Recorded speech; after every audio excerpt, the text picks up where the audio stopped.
enough. I know it's up north, but still very cool.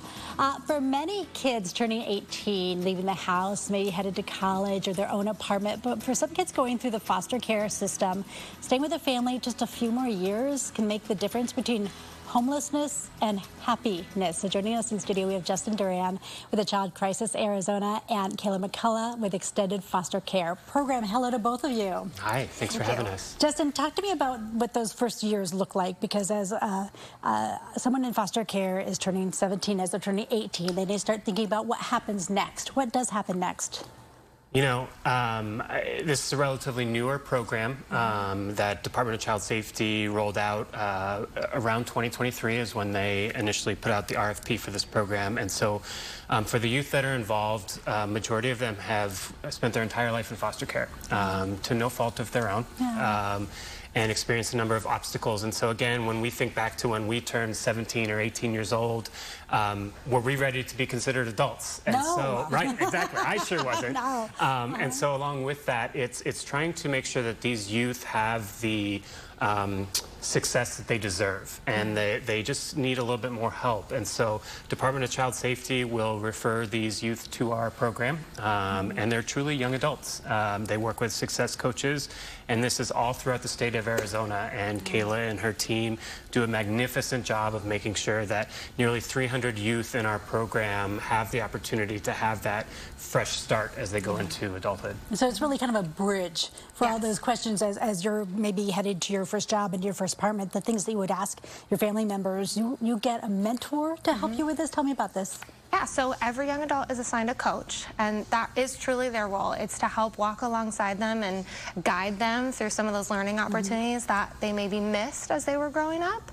Every coach and young adult creates what we call a transition plan, and it outlines whatever is important to that young adult and how they want to meet those goals, whether it's education or employment, working on budgeting, or learning how to navigate their health insurance. Yeah, the coaches will really sit alongside them and make those phone calls, do that research, and help them achieve the goals that matter the most to them. Are they still staying with the foster family, or where are they living during this time?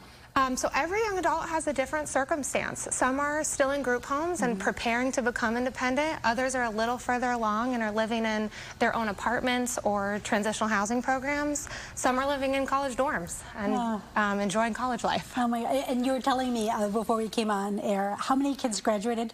We had 53 graduate high school in May. How exciting must that feel? It was such a celebration, so huge, yeah. So a lot of folks might be thinking, how do I become a coach?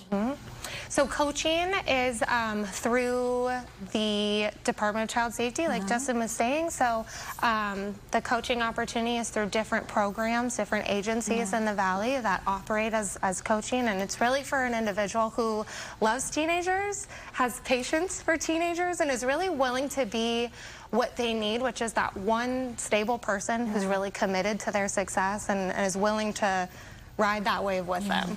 And you were saying that some of the students who are aging out of the process, they may have graduated high school, but now they're into jobs. What kind of jobs are they taking? What are they doing next? Yeah, so typical jobs that you would expect for a young adult. They're applying at fast food restaurants or in retail.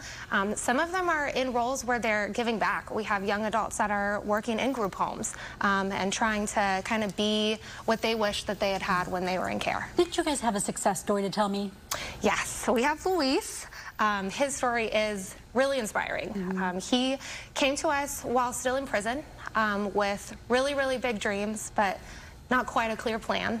But despite overcoming barriers of one parent with significant substance use struggles and another who was very, very ill, he was able to work with his coach and identify those goals in his plan, and has really done an amazing job executing those goals. He's finished his first year of college. He's working. He is really has his focus right now on starting his own business and is doing networking and outreach to make that come true. So he's in his own apartment doing all the things that he had dreamed of doing. How fabulous. Yeah. How wonderful. So credit to both of you and the work that you do to keep our Arizona youth on the right track and give them that little buoy of support at the time that they need it. Thank you so much for being here.